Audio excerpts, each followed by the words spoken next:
Hello, I'm Mirella. Hello, I'm Zoe. Welcome to the Critical Obsession podcast. Our latest obsession has been a TBL called Dangerous Romance. The episodes are free to watch on YouTube. There will be spoilers, so you should definitely go and watch the series before listening to us fangirl about it. A little disclaimer, this will contain our personal opinions, random thoughts and theories. There will be cursing, and also be aware that topics may be adult in nature, and alcohol may be involved.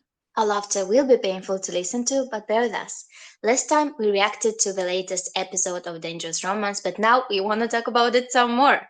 If you're still with us after all of this, join us on our downward spiral into our obsessions.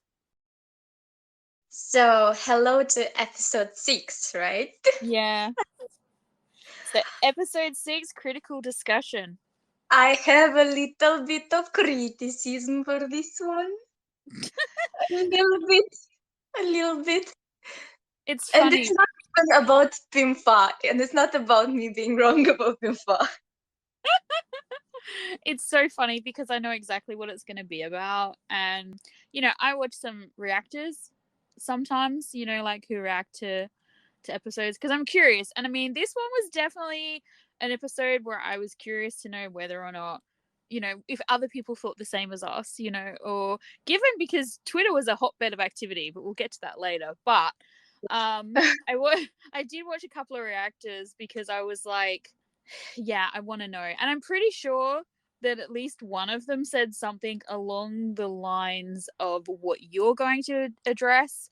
But they also did say that they thought that this was their favorite episode. It is one of the best. I think my favorite is still episode 4, but this is probably the second. Yeah. It's second place. And then it's probably episode 2. Yeah, I think the thing is with this episode, and we talked about this, I don't know if we mentioned it in the last podcast or if you and I just talked about it because, we do that. But what they did right in this episode, they did really fucking well. Like, it was just, excuse my French. Yes. And that's why other parts that were not as perfect were there was a big contrast, and that's why it just jumped into your face. Yeah, it was jarring, and it made you want to, like, you were like disappointed. If you were disappointed, it was because it wasn't because it was bad necessarily. It was just that you wanted more of the good stuff. We had such big expectations. I didn't feel like it was below my expectations, if that made any sense, because I kind of went into it a little bit spoiled. I think I said I accidentally spoiled myself on YouTube with some theories as to what would happen in the episode from the book and that. So I had a rough idea where it was going to go. I was not expecting all of the flashbacks. Yes, that's the biggest thing. That's the only thing that actually I'm going to criticize, and not even all of them. But No. we'll get to that. We'll get to that. So the episode starts with Kang being distracted as he's thinking back about Bimfa's confession while Salome is spinning the pen again. So, the gears in his head are moving. And then we have the flashback to Bimfa's confession. And it's so funny how everything she says, the way she explains her feelings for Salome, are describing exactly what we know Kang is going through. Yeah, I mean, if it had been at that point, if we had some sort of like reveal that your theory of her not really liking Salome being true, and her messing with Kang to get him to sort of realize his feelings, that conversation actually would have been perfect because she was basically laying out his feelings for him in a way that was like, look, does this sound familiar? But of course, alas, that was not the case. I still feel that there wasn't enough setup for this kind of. Yeah, But it would have been really easy for them to show us some, like when she was explaining why. Yes, they could have used some of the time they spent on other flashbacks to put some flashbacks or of her point of view. I know, right? This is where the flashbacks were needed. Yes. These would have been legitimate flashbacks. No, yeah, so they could have inserted some from her point of view while she was explaining to Kang these things, these incidences that had happened and why she felt this way, and that she could have, we talked about this as well. They could have shown a scene of her like seeing him help someone else, or maybe he did something nice for her, or whatever, and just seeing them actually interact, because until having the interactions with Kang, we never ever got to see them interact at all. So it was a little jarring in that respect. Yeah, because we know it's these are Kang's feelings because we saw him how they developed and they spent a lot of time together. So he really saw everything from up close. Well, with Pimfa, not really. But they constructed her character really well, and the actress did an amazing job. And I feel like Mm, she pulled it off somehow. I don't know how she did it. yeah. She is amazing. Yeah, I accepted it. I mean, I was kind of on the fence anyway. Like, I sort of was half with your theory, then half with the fact that I was pretty sure that she liked him. I was also pretty sure that she knew that Kang liked him, and I still Hmm. maintain that. We didn't really see that, but we sort of did as well. Like, the way she talked to him about certain things, like the way she worded things, I felt like they were having Hmm. the same conversation without actually having the conversation. She did a really good job. She's definitely one of my favorite female characters so far in a BL because so Yes, often they misuse them. She's she's being, charming. yeah, she's being She's charming used and in very the well right way. defined. Yeah. Yeah, just like the character, I forgot her name from that show with Chris and Gawain. Remember Be this my female favorite. character? Yeah, exactly. The one that like he thought he was in love with. I don't remember names. I'm hopeless. But like Yes, the me the neither, main but sort of female character. Yeah. yes, she was really good there as well. So there's no trace of heartbreak on Salom. He's always been good at masking his emotions and hiding his distress, fear, and hardships, right? And we know that this character, we know him well enough to understand that this is obviously how he'd act in the situation. Like Oh yeah. he'd adjust himself to the reality that he's presented with, and he'd try his best to keep his integrity. So he will take this like logically, and he will be there for Kang. Mm.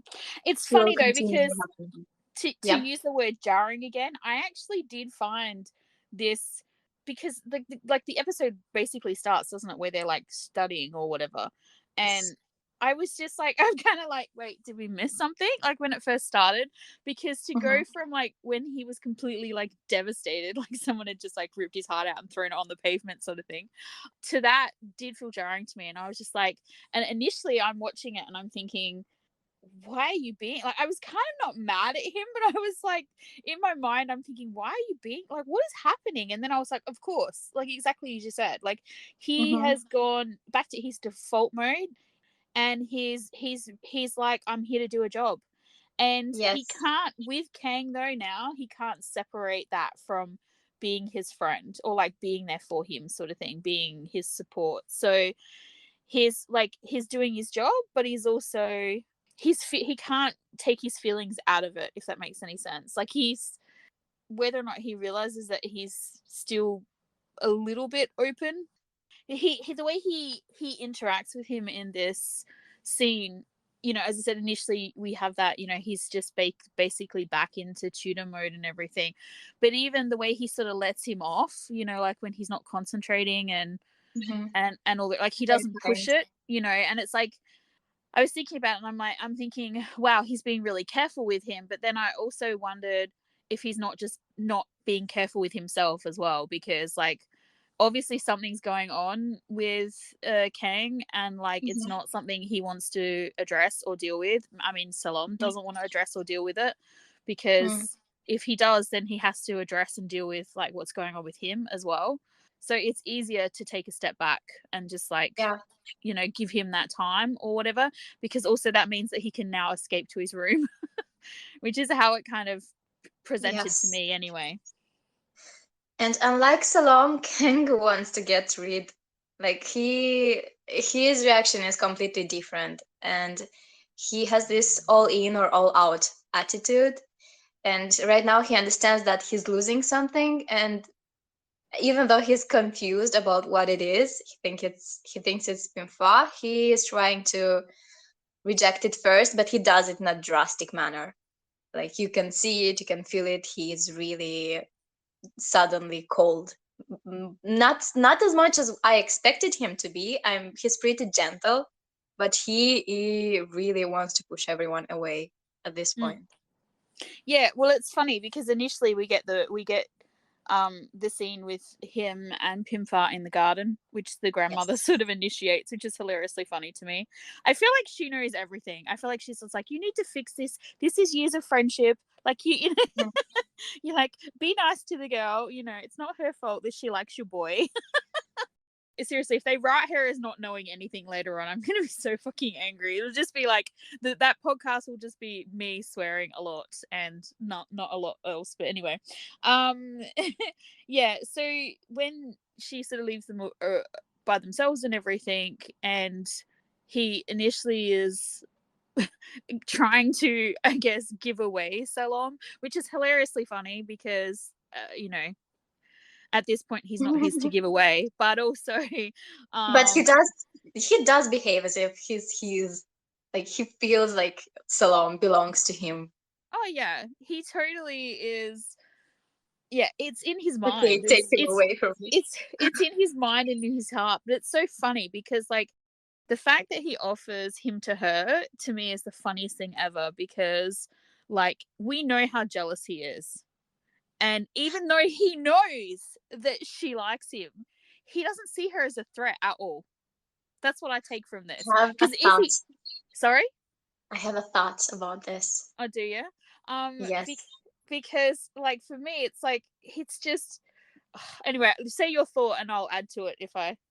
Okay, so remember I said how I feel like the episodes alternate and they mainly belong to one character Mm-hmm. because we see one character develop most in one episode, and last episode it was Salom's journey, basically, mainly. And this one, to me, feels like it's Mm, Kang's episode. So, the line that stayed with me most from this episode is the line that he says to Pimfa, "Whatever shit I do is always wrong." And I mm, feel like this could basically be the title of this episode. This is the theme of this episode because mm, it says a lot about his view of himself. Pimfa told him he's her friend, but he heard, "You're not good enough to be my boyfriend." mm, And the interesting thing is that he thinks Salom is good enough to be her boyfriend. Like, he basically, I think he gave them approval. Like, Pimfa has the approval to be with Salom, Kang's approval, and Salom has Kang's approval to be with Pimfa. And that's why he gets one of the reason why he gets so mad and confused when Salom doesn't reciprocate Pimfa's feelings, because yeah. he hears she's not good enough for me, not that she doesn't like me. I mean, I don't like her. Yeah, I mean that's an interesting take on it because I mean I did sort of think a similar thing, but for me it was more like it's the same reason why Salom tries to help Kang, I think, because at this point they like really care about each other. So when you care about, I feel like there's two kinds of love, right? There's like the love that, you know, you have for somebody, and it's a really healthy love. You know, it helps you grow, you become a better person. You know, they help you become a better person, but more importantly you want to become a better person. But in that you want them to be like happy, and you will actually Mhm. put their happiness above your own, and sometimes that can turn into a negative thing in a relationship if you're someone who constantly that's how you feel and you're doing that for them, and maybe they're a more selfish lover and they don't, you know, they don't reciprocate that back to you, then that can be really one-sided and really quite toxic. However, if it's a mutual thing that you have for one another, where you know you basically just want the best for that person, you know, whether or not that means that you're going to be together or not, it's their happiness is more important, you know, as long I as they're feel happy you'll yeah. be happy. The I'm gonna I'm gonna bring K-pop in for a bit. I've been really good. How long have we got? How far have we got without me bringing this in? But uh, the the boys the boys from BTS are like really fond of saying to the younger members, like when they're eating or something, I feel full just from like watching you eat, sort of thing. So like it's a bit like that, but in like romance version. So there's that version of love, and then there's the really selfish version of love where it's like, if I can't have you, or like, you know, like I can't, you know, whatever. And it's funny because Kang has sort of shown us like that he totally could have that. because he's so like down for Salom. However, they both have that really, really healthy, I just want this person to be happy. So, I'm not really sure about. I mean, yes, for Salam, 100%, but with Kang, it's that, but it's also a lot about himself. Like the way he acts, it comes from a place where from a perception of himself.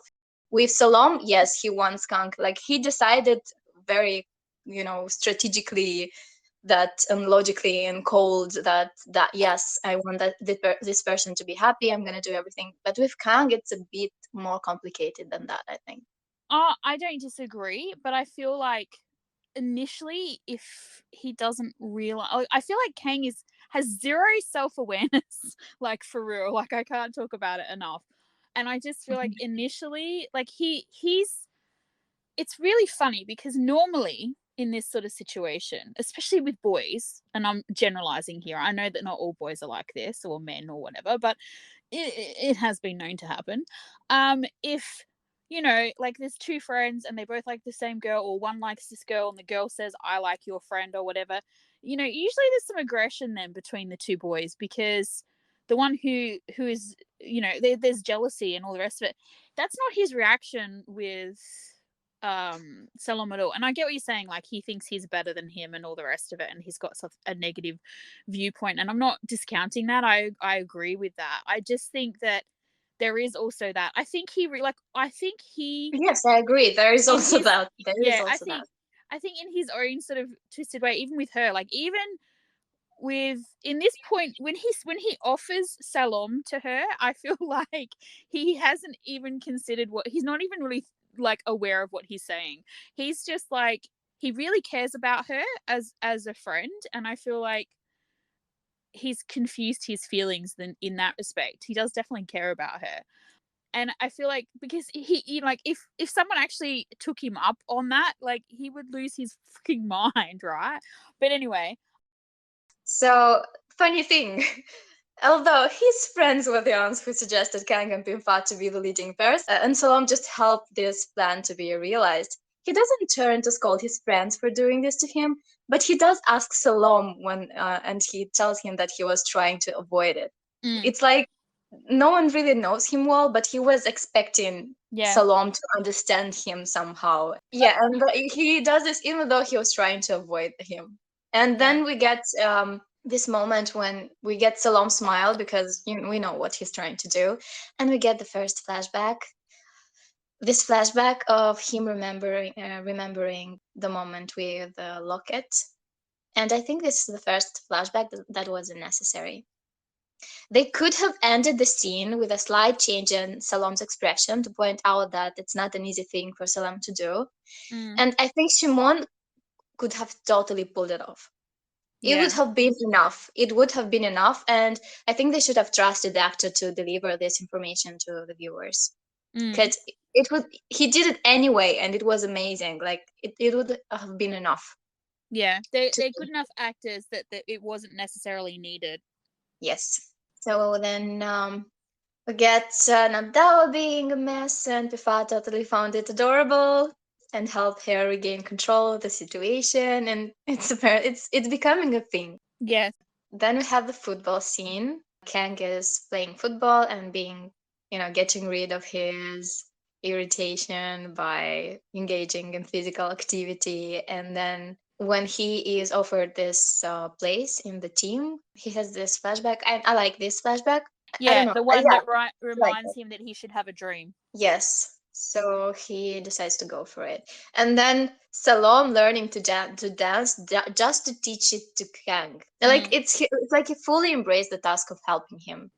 Like you'd think that he'd take this mess as an out to focus on himself, as the teacher suggested in the previous episode that if he wants to start abroad, he should focus on himself and everything. But he stays with Kang, and he yeah. does everything to help He, him. yeah, he can't quite get past it. I think it's kind of it's interesting this part of the episode, like pretty much all this section from when Kane gets chosen as a cheerleader and until when he comes and finds Salom doing the practicing and that. after he's meant to have been sick and everything.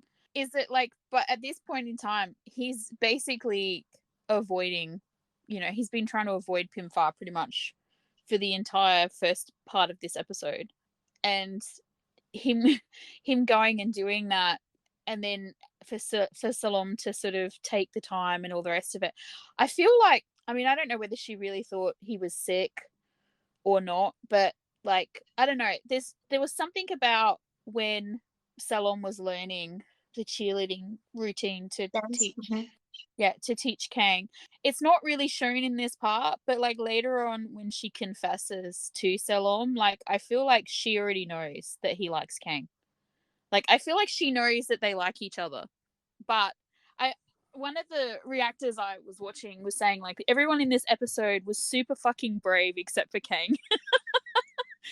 Like until the very end, like, but everyone else in this episode was like really brave. Like she was super brave, he was super brave, and Kang just sort of like tried to avoid everybody. He was trying to avoid the fact that he had to actually face up to what was going on, is something that someone said, and I really did agree with that. True. And then we got the conversation with between Salom and Kang, and Salom is being so kind. When Salom says to Kang that I also think Pimfai is interested in you, it tying it to the theme that I saw in this episode, it added the layer of, it's like Kang saw it as your grading, like Salom's grading is wrong, like his approval is invalid because he's actually not good enough for Pimfa. And then we have the flashbacks there, and he remembers two things. The first thing is that Salom actually accepted Pimfa's offer to be her tutor, which means that it's possible for him to catch feelings for her. And the second one is that Pimfa likes him, I guess. This one is also not needed, but I guess he wanted they wanted us to see the perspective of both of them, so and tie them together. So maybe what we meant to get from this is that he thinks their feelings might be reciprocated in the end. Like maybe something might come out of it, and maybe if Salom knows about her feelings, he will accept them. And now he gets really angry and he just lets the truth unveil. And then he asks, "Are you happy now?" And I'm like, "Oh my god, no, you dumbass!" I was really shocked actually when About what? when he told Salom that she liked him. I wasn't expecting that. I don't know why. I think that he was like pushing them together already, because he was like, "Yeah, well, I guess you're worth each other, and I'm the one who's not good enough, and I'm the one who just does not really deserve anything here." I mean, as I said, I was shocked by it. So I still really don't know that I have much to say about it necessarily. Okay. But what I did think was interesting. I keep saying things and not finishing my thoughts, so I'm sorry if this is confusing to listen to. But sometimes that's just how my brain. That's sometimes how my brain works. Later on, maybe I might get to finish it. But yeah, so when we get further into the episode, I may actually complete a thought. But the thing that I thought was kind of interesting is we had, like, so basically he went to the cheerleading practice.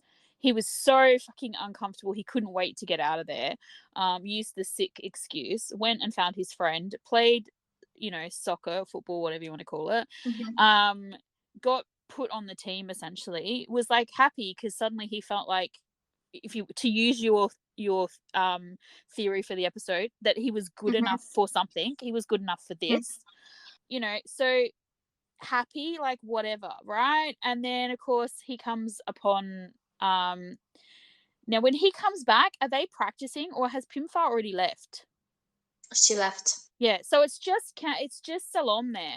But when he like comes up to Salom, he's already like angry, sad, upset, whatever, but he's not like, they haven't even interacted. Like it's really I don't know. I'm so like, I know what I want to say. Because he was like that since the moment she told him that she likes him as a friend.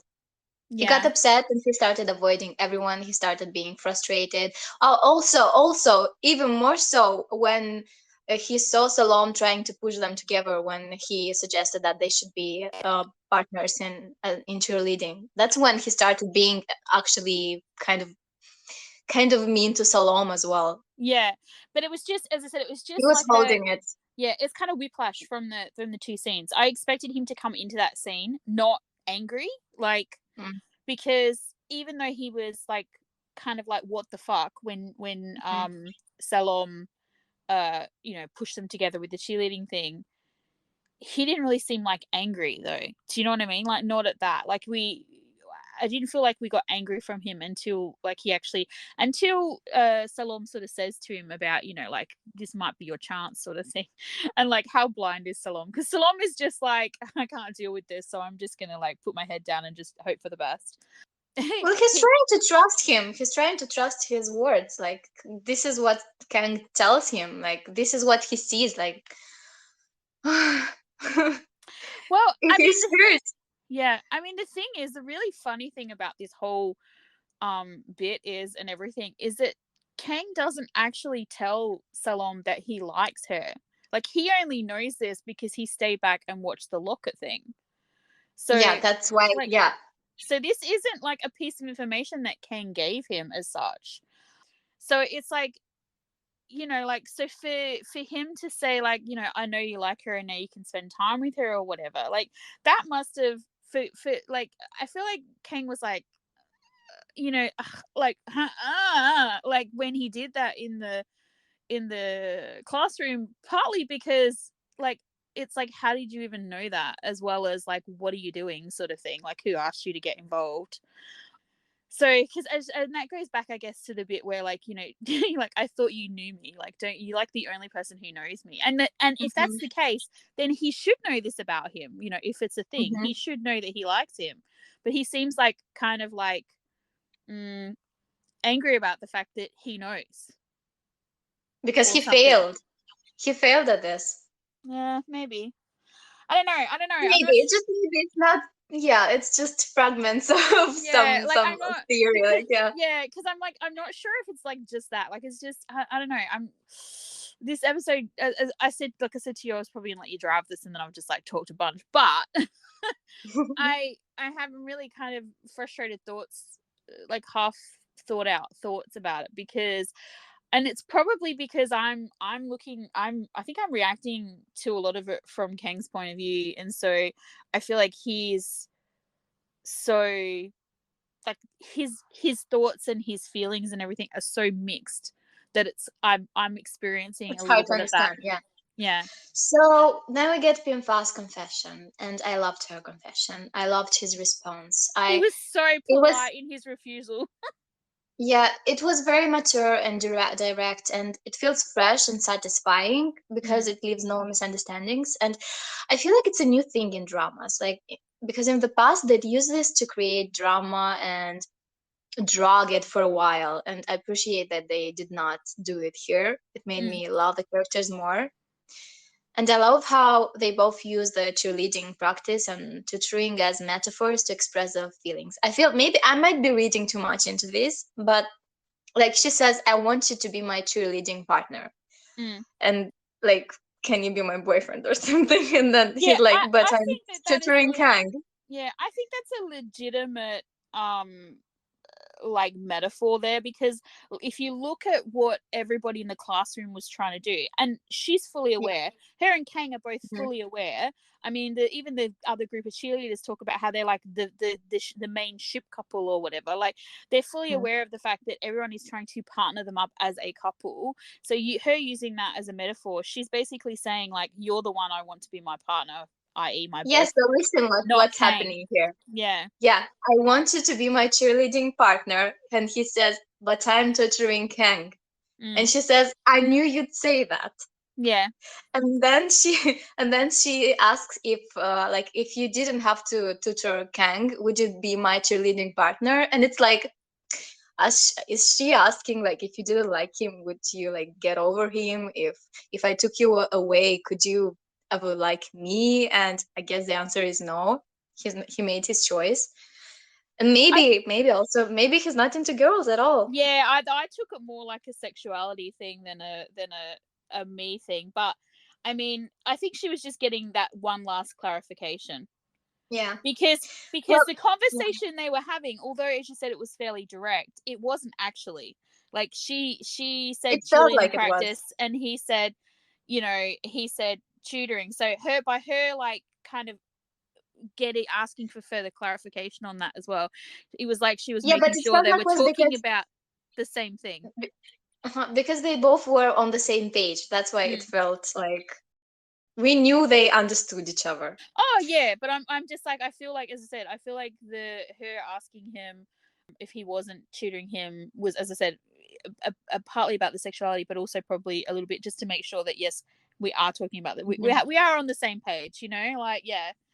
So, You know, and I obviously, cried the second time when I watched it the second time to read more into it for this critical part. I cried. Like I felt so much for her. Like the actress is so good. oh yeah, Is look, her name I June? literally had in my notes, I feel so sorry for her. And Yes. that's really rare. As I said, that's really rare when you're watching a BL. Like, I don't think I've ever really felt sorry for a female character. I know they've tried it in the past. Like, I know they did it in Not Me, but I didn't have that feeling in Not Me. We'll talk about that another View. time. Her name is View. View. Her name is View. She's amazing. Amazing. No, I think not about View, about the art. no, I'm talking about Pimfa. Pimfa. The Ah, actress View. who plays Pimfa. Her name is View. You want to like her. You don't want her with Salom or with Kang, but you want to like her. You want her to be happy. So then we have Salom's confession. Like Kang talk. Do you wanna say something about the conversation between Kang and Pimfa? Because I don't really. I think it's quite. Yeah, they're using metaphors again. Yeah, I actually really, this part I really liked. Like, so you liked the cheerleading, tutoring confession. I really liked this conversation. I really liked that she talked. He asked her if she was hurt and all the rest of it, and that he does it hurt, I think he says to her, and how she was talking Yeah. about how she knew it would hurt falling, but it hurt way more than she thought it was going to. And once again, they're having a different conversation, or she's having a different conversation, and you can see he understands. That's why he says to her, did something happen with Salom? Mhm. And what you were saying before about him feeling like not good enough, and that's why he gets angry and everything, I do agree to, as I said before, I do agree to a certain extent that that is what's going on. But I also feel like he's, it's like, and this plays into that. It's like if you can't get what you want and you think that this might be the next best thing, like Mhm. what's better? Like leaving his disappointment in himself or whatever out of the equation for a moment, what's better than the two people you perhaps care most about, like being happy? Yeah, I agree. And this also, like if they're together, like if they get together, then he doesn't have to address what's going on with between him and Salom. Like he doesn't have to address those feelings at all, because if Salom and Pimpa are a thing, then it's not something he ever has to do anything about, right? So, but Mhm. like Salom is not conforming to that. So first off, I think there's a little bit of him once again being upset that she's upset because he cares about her as a friend, and he doesn't understand, because Mhm. like from his point of view, if he had to marry somebody, if he had to be with a girl, like whatever, like she's the perfect one. Like in his eyes, she's the perfect girl. She's probably the only girl he would consider. And so like he's like like he says to Salom, like like basically what's like, why can't you like her, like what's the matter, like you know and I feel like part of that is because he's her friend, and his he doesn't get it. And as you said, your thing about, he's like, you guys are on the same page, you're on the same level, like Mhm. it should work. But I also think, and this is probably where I'm like trying to finish off the thought I was having 20 minutes ago, is that he's also like, I need you, I need this to be a thing, because if this is a thing, then I don't, whatever's happening here, like he's angry because Salom isn't doing what he wants him to do. And Salom has never done what he wants him to do. Like I don't know why he thought he was going to start now. like like this is, he like he's not, bending to Kang's will in this. Like, he refuses to, because, and he's not going to. And the way he pushes, he is Yeah, like he physically tries to do this to him, like bend yeah, to his will, like do what I'm trying to do. He grabs him, and Salam just pushes him away. Yeah, they yeah, represented this visually as well. yeah. And it's like he, as I said, yeah, he wants him to, as I said, bend to his will and do what he's saying, what he thinks is the right thing to do, and he's frustrated, and it's not, in nothing is working the way it should. Yeah, so it's raining, and the umbrella is there on the ground. Oh yeah, the umbrella that just got thrown away. And we have flashbacks here, and I think we didn't need them. Like the scene would have been absolutely perfect without the flashbacks, because as you said, the song lyrics fit perfectly with what was happening on the screen, and it's like I feel like the song was written specifically for this episode I am because so it's so impressed. perfect. I am so impressed with this Hmm. scene and the direction and just like everything that happened in this scene, because it was like, I don't know, it was really, really, really, really beautiful. For me, Um it was everything but the flashbacks because they just cut it, and yeah, I literally we I know his literally have feelings. the note. I literally have the note. Oh no, not the flashback. Yeah, the actors were delivering. Like they were delivering and it was great. Mm. Like Kent's expression is freaking everything. He's so shocked. Like it was the last thing that he expected in that moment, weirdly. Because oh my god, boy. Like Yeah, but I mean, I get that too, because I wasn't expecting it either. I mean, I kind of was and I wasn't. Like, at one mhm. point or another, it's going to have to come out. And I don't know why, but I just really wasn't expecting. I don't know why. I just really wasn't expecting Salom to like burst out. When I found out like the spoilers or rough spoilers for this episode, I don't know why. I thought maybe it might be revealed like while he was taking care of him when he was sick. You know, like how you do that. I mean, he did. He got Kane confused with his brother and his parents, and sometimes you say shit you don't, you're not aware of when you're not completely with it. I thought we'd get a reveal that way, and we would get to see, like, is he going to be a coward? Is he going to just ignore what he's heard, or will he do something about it? I really wasn't expecting this big loud like explosion, and I probably should have been, because apparently it was in the first trailer, which I didn't remember, and yeah, rewatching that was a roller coaster ride for me. But anyway, Salom wouldn't let him back down. just Mm. just make something out of him that he wasn't. He wanted an answer. I He mean, he would he confronted him, wouldn't didn't he?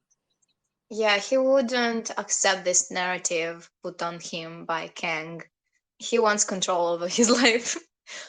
Yeah, and I feel like already, not only that, I feel like it's kind of like, and this is why I think, I mean, I could be wrong. This is definitely, I feel like so much of this is open to interpretation, but the scene when he's talking to Pimfar and she like clarifies about the tutoring and that, and how I said I think it's a little bit about his sexuality as well.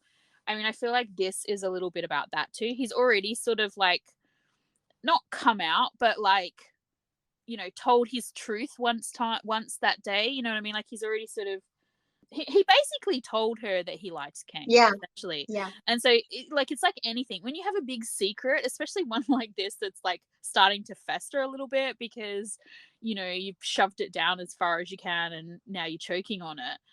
And especially if that person's right there and they're in your face and they're pushing you and asking you what would have been a stupid question from Salam's point of view. It's, yeah, he totally pushed his buttons, and it's funny Yeah, but up because until now, and that also up until now, Ken got upset because Salom didn't know him. Like, why wouldn't you know this about me when Salom was trying to put him and Pifa together? mm, And up until now, well, Salom was also very open and vulnerable with Kang. Like, he knew everything about him. mm, And suddenly, like, he has this big secret that, and Salom and Kang doesn't understand what's happening, and he just set things straight. Like there mm. again, he's vulnerable. There's no secret. He can see everything. I think as well, it's probably the confession in that as well is probably a little bit born from. I mean, obviously, Kang is pushing. You know, he's pushing his. As I said, it gets easier to let secrets out once you've already done it. But like, Mhm. besides that, it's probably a little bit left over from like last episode and like before even last episode. Like, it's been a massive flirt fest. Like, this boy has done Mhm. nothing but flirt. Like, you sent me a post on Telegram, not Telegram, Tumblr, about how about all the bathroom scene stuff, you know, and about like how he was you know, trying to get Salom to like look at his semi-naked body and everything. Like, I mean, who does that? And it's like, Take a look. Take a look. Take a look. are you Like, blushing? when I was No. watching that episode, I was sick. Do you remember? I wasn't feeling well, and then after that, I was like, did that really happen, or was I just having like a fever and I Yeah, just like, hallucinated? I yeah, think what? was it a Seriously? fever dream? I couldn't believe it when they Exactly. did that. Yeah, so I wasn't sick, and I was like, was that a fever dream? Yeah. So, but like, I feel like the last like kind of, you know, 2 episodes, so whatever time frame that is in their world, he's done nothing but like flirt with him. Like, it's just to the Mhm. point where until he realized, or you know, saw that he likes her or whatever, until he saw that, he had a completely different picture of their relation, what was starting to become their relationship in his mind. And like you said, this whole like don't you know me thing, I feel like he's a bit pissed off too, because Yeah, of course. yeah, like they've shown these sides to each other, and the sides that they reveal to one another is that they like each other, and that it's mutual. It's a mutual thing. Like, it was a back and forth Mhm. flirting, you know. I mean, very heavily on Kang's side, but definitely it was there. And it's like, for him to be like, you know, why can't you like her? It's like, dude, because I like you. Like, it's not. There's just so much frustration and Yeah. hurt, like so much hurt as well, because you know. And Kang, well, Perth, the way Perth plays this scene is just wow. I mean, does this guy like produce black holes in his eyes? Because what the fuck? I know. What? He has the dark brooding eyes like down, really. He's gorgeous. He's absolutely gorgeous. So I rewatched this episode with my mom, and when we were watching that scene, she's just like, wow. And I'm like, yeah, I know, right? I'm just like, he's just a beautiful man. Just quickly, I did just want to say once again about the confession scene, and with the, I mhm, mean, I'm pretty sure I touched on it in the last podcast that we did, but I was just so amazed by the use of the song in that moment. Like, it was, as you said, there were definitely the flashbacks were needed. The actors were giving just confusion, and like, which is what it's like. It's like teen mhm, angst dialed up to like 20. You know, like, you just, yeah, when you throw in like any sort of feelings when you're that age, and then throw in, you know, the complication of liking someone who's the same sex as you, like, I can't even. I mean, I didn't, you know, have my bisexual awakening until I was in my 20s. So it's like, I can't imagine being a teenager and liking a friend, or you know, someone else or whatever, and being in that situation where, you know, they misunderstood you, or something like that. I just, yeah. But anyway, but the song is just, and the timing for it, like the the lyrics were yes. just, it Oh, just there's fit so yes. Oh, perfect. there's a very interesting thing with the lyrics. Like we'll come back to it later, but there's a thing. There's later. There's a thing.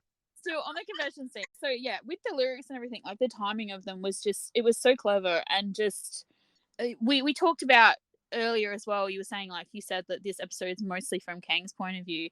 I feel like when this is happening, it's Kang's point of view, but the song is Salom's point of view. The song is giving Yeah. us Salom's point of view, which I Yes. thought was Yes. Yes. so Yes. fucking clever. Like, besides the timing of the lyrics and the use of the song, which, like, oh my god, I fucking love this song so much.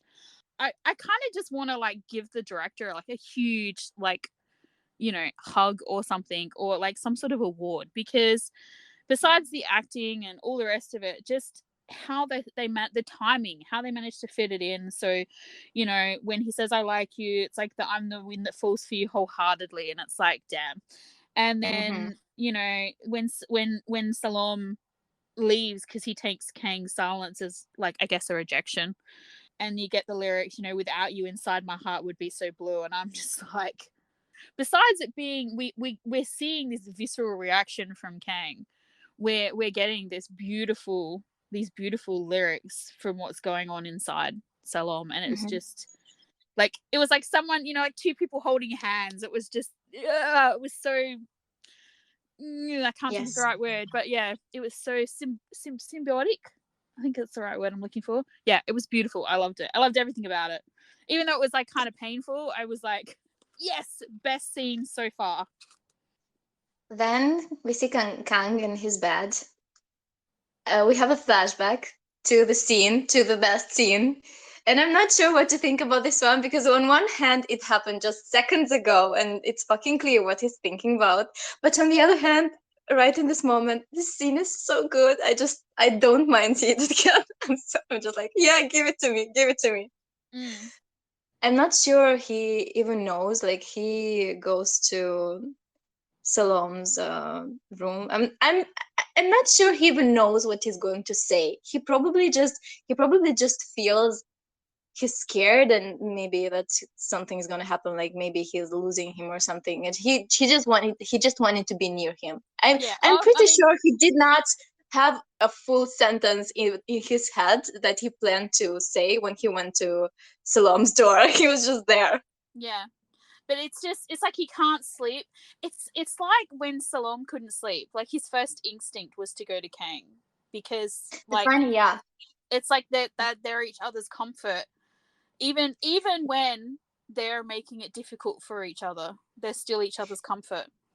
Yeah, the funny thing is that even though Salom assumes that Kang will not want to see him or be around him anymore, as usually would happen probably, the Mm. opposite happens. Kang seeks him out, can sleep at night, can goes uninvited into his room.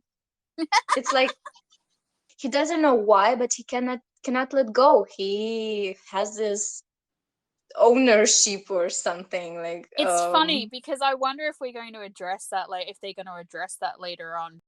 I And think they should.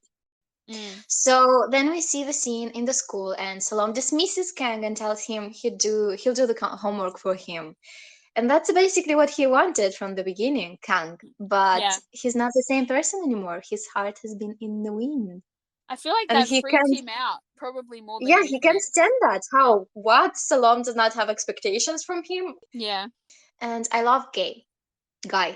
I love Guy. You're like, He's I such love a good gay. I'm friend. like, yeah, me too.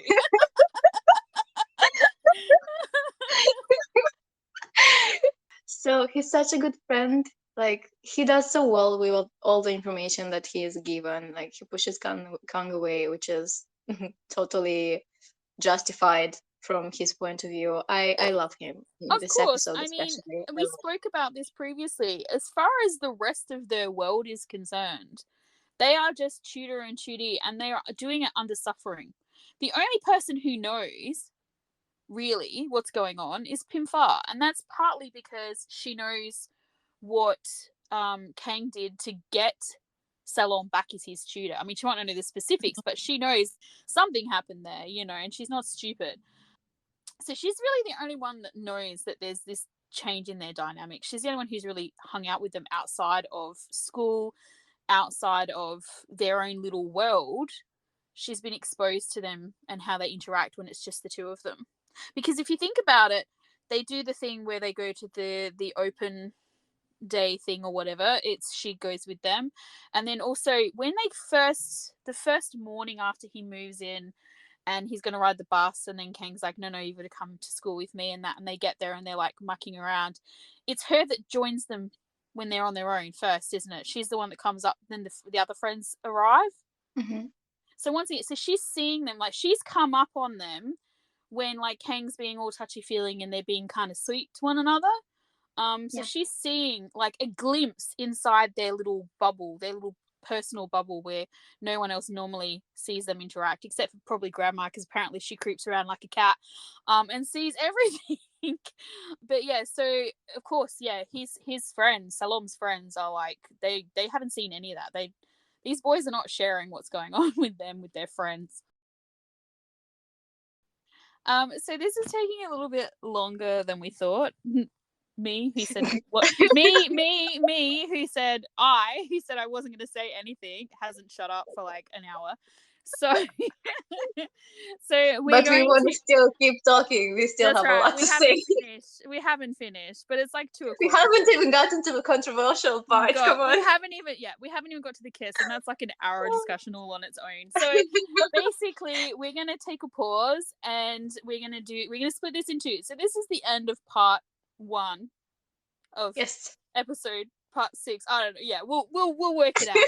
But so we'll see you in part 2. We'll continue this in part 2. Bye for now.